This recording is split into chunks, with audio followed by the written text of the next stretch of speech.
All right, all right, all right. Another edition of Chainlink Sports Talk, and this is one of the most special people I'm going to have on this show, um, just based on his story alone. And I've known Josh for a while, and Josh is by far the hardest working person I know, one of the strongest people I know. And the reason why I say that is because this guy, he beat cancer. This guy had cancer, he beat it. What You were a junior in high school, Josh, when you got it? I was supposed to be going to my junior year of the class 2018, but the summer of I was diagnosed. Yes.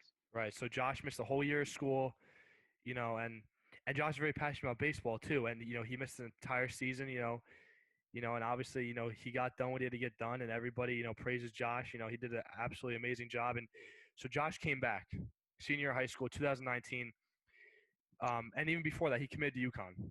So Yes. this was Josh's dream school. You know, kind of came all the way from the bottom, came from the bottom, came back up, committed to UConn. He threw two no-hitters senior high school, 94 strikeouts and 49 in the third innings, all county, all conference, all league. Josh, like, I got a small piece of paper here, so I can't fit everything that you did your senior year, so I'm sorry. But this is just really amazing, dude, and just absolutely all the credit to you and absolutely amazing. Appreciate it. So what we're going to talk about, like the main topic here is, perseverance, resilience, hard work, and you are the epitome of that. I truly, just being around you, catching you, working out with you, whatever it is, like truly. So that's why I wanted to have you on. Let's get right into questions. So, Oh yeah. um, so coming back your senior year, right?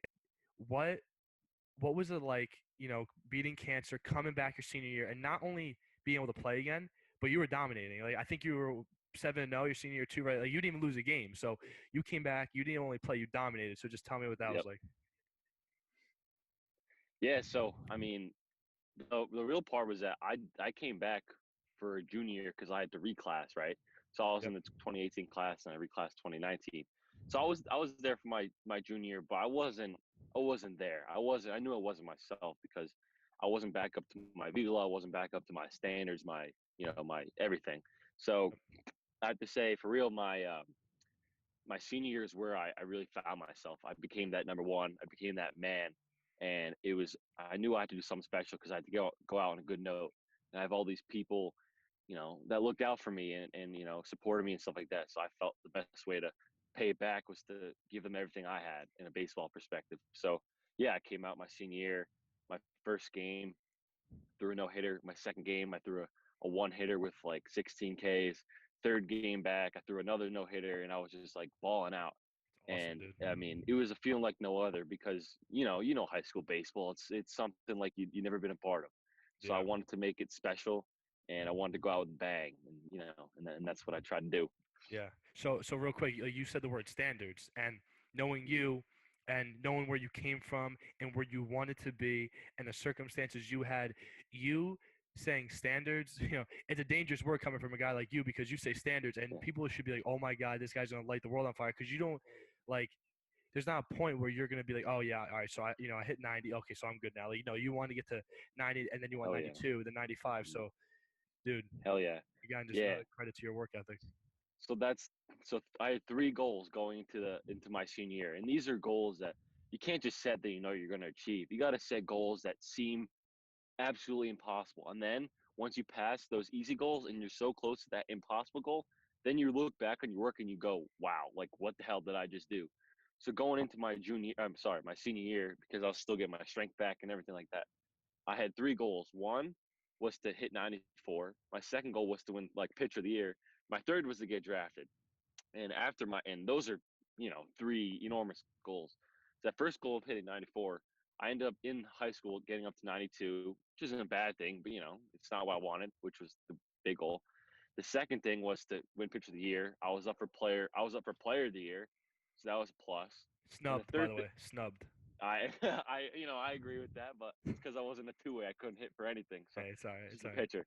And then my third thing is that for getting drafted. I mean, I talked to a few teams like the Rangers and the Braves, and the Brewers, a few teams like that. But it didn't really go anywhere. But as long as I had my name in the conversation, that was a goal I was trying to achieve. So, my standards aren't those normal standards where, you're going to get those goals. My standards were something that you think is so impossible that you got to work your ass off to get to that point. Awesome, dude. Absolutely. So, in terms of UConn, why was that always your dream school? And then, so explain that, and then walk me through your whole recruitment process and how that all played out with them. Hell yeah. So first of all, I have two older sisters, and one of them goes to UConn. She's going to be a senior next year. So there was kind of already connection there. My stepdad went to medical school there. But regardless, I was about 3 months cancer free at this point, and I wanted to get back in the game as fast as I can, no matter my strength level, no matter what happened. I wanted to play Division I baseball. So I went to a camp as soon as we moved my sister in that year. So it was around time of August, something like that. I went to the camp, and I remember I pitched six batters, something like that. Didn't allow a hit, and I was like the only pitcher there. Didn't allow a hit. I remember like clearly. And after the showcase, I went up to the coach and the pitch coach and the head coach, and I was like, hey coach, like my name is Josh Cohen, blah blah blah. How'd I do? He goes, you did pretty well, but your velo was down a little bit. You're like 80, 83, 85, 82, 84, whatever the hell it was. And I was like, well, yeah, I had cancer. I'm just coming back from, a whole ordeal. And he Right. goes, what? He's like, what? And the head coach is like, are you what? And then from that point on, they're like, wow, this kid must have a story behind him, passion, and more potential, more to prove. Because if he's 3 months A lot cancer more free in and the he's tank. doing A lot more in the tank in you ex- then. exactly. So from that point on, I felt some sort of connection with the school. And that's, since that story was so special to me, that's where I want to go. It became my dream school. And like, I mean, you talk about the recruiting process, right? So, with that whole thing, it was so hard for me to find schools because it was in the middle of my junior year and that's the peak year of being recruited. Yep. So I was just coming back. My strength wasn't there. My velo wasn't there. I was just trying to get back, and it was hard. I mean, I had a few looks, not too many good ones, and not too many good offers. And even as of right now, I'm into UConn as a non-scholarship, non-athletic scholarship. So I didn't have the greatest offer, but I got an opportunity, and I took advantage of it. And that's where I find myself today. That's awesome. Yeah, and 100% heard all the way through, man. That's awesome. Um, Yes, sir. so you also had a experience with the Mets, and they invited you down, and you threw a bullpen for them. Got to talk to the coaches. So tell me how that came about, and just everything around that experience. Tell me about it. Dude, that was absolutely amazing and something I couldn't have wished anything else for because, I don't know if that was my make a wish for Right.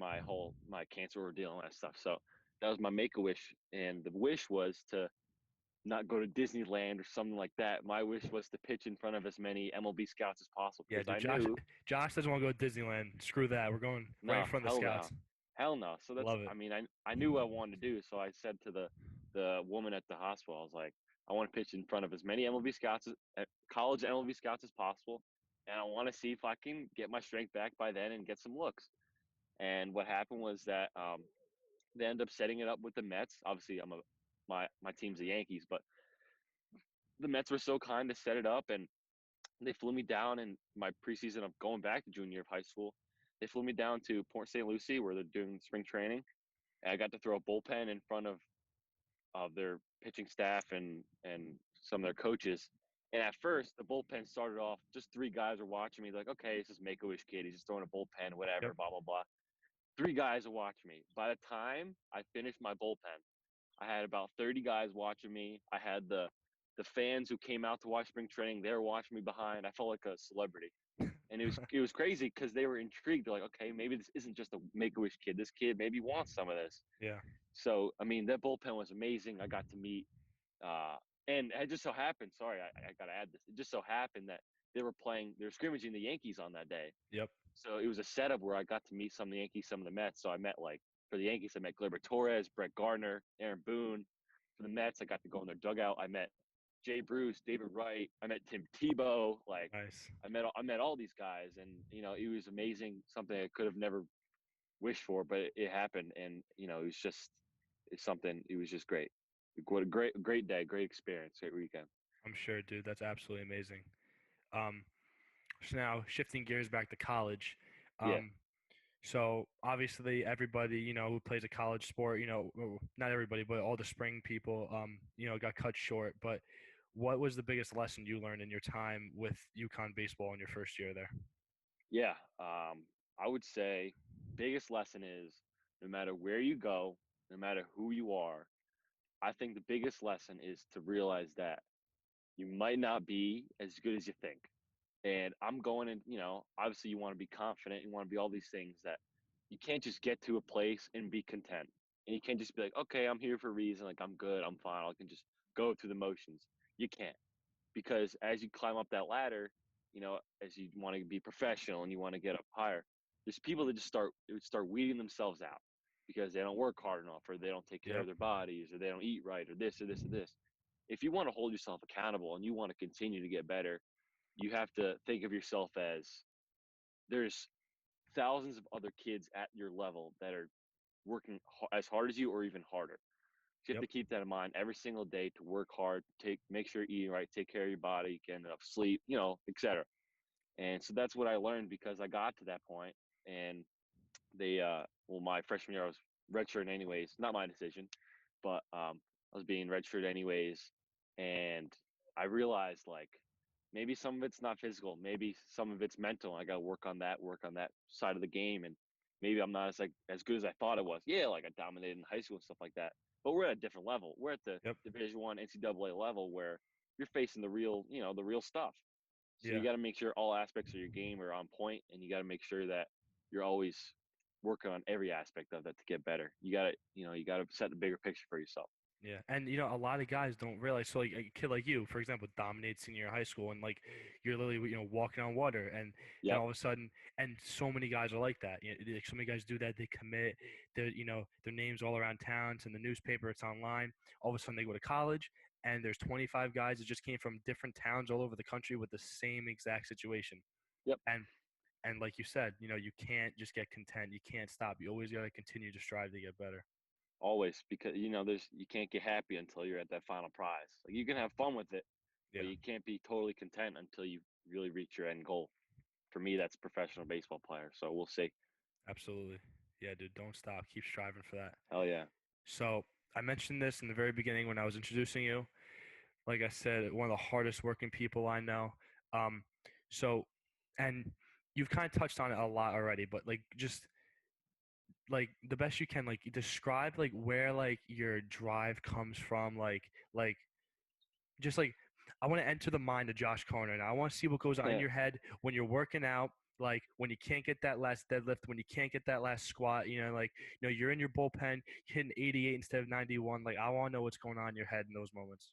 For sure. I mean, times like that come around. You're not always going to be perfect. So when you face adversity, obviously I've faced enough adversity already in my life. Yep, yep, Is that when you're in that moment, for myself, I think like what I've been through already, and like what tough times I've gone through. When you put your shit into perspective, and you're healthy, you're breathing, you're working out, you're doing this and that. You put yourself in someone else's shoes that was going through what I went through, the things I would do to be in that position. So say I'm in that last deadlift and I'm like, I can't get it. I put myself back 3 years prior when I'm sitting in the hospital bed getting pumped chemo in my chest. And I'm thinking like, I can get this last rep off because the oh, things I yeah, would have done for that 3 years ago. yep, It's things like that. It's finding a deeper motivation, a deeper meaning to what the task at hand. You're not just deadlifting, you're trying to get better. And that's just a part of the process. So you got to find something that'll motivate you. Find something that it pisses you off. Find something that made you feel like shit, and now you're feeling good.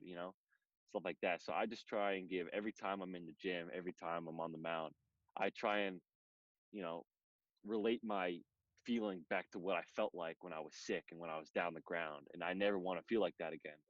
And that's my motivation every single day is to try and take care of my body as much as possible, try and spread positivity as much as I can, and try and be the best person I can because I try not to take any days off and try not to feel like I did feel years prior. yeah, So I mean work ethic is just you don't have to be born with it, but you gotta find it somehow because it yeah. takes a certain person to have that.